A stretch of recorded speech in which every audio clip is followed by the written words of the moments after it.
not going to ask you to comment on Harvard in particular, Yeah. but the leading tuberculosis researcher there had received an order from the federal government to halt her research. So if you think about what's happening Yeah. across universities, is that the solution? That's exactly my point, which is that even if universities have made these mistakes, and they have, we have to be very careful that we're not endangering something that is of high value to the United States. I would say irreplaceable value. 80 years ago, we basically made the decision with Vannevar Bush's important white paper on this, that we were going to make universities the ecosystem, the infrastructure for fundamental research. And it was a really kind of brilliant idea. You would have the Defense Department and the Energy Department and the National Institutes of Health and the National Science Foundation, which would come later, to fund fundamental research in universities, which were kind of cheap, actually.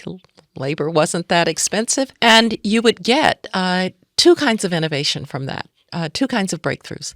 Some were commercializable, and commercializable fairly quickly, and we saw companies come out of that. And some would have to wait a while until they proved their value. Now, you could say in the first case, maybe industry would be prepared to do that kind of work. But think about how long it took for work on neural networks to actually become the AI revolution that we're now seeing, because it took the link between the research that started in the 40s and the 50s on neural networks, then the GPUs to be able to do it. And now you have this revolution in AI.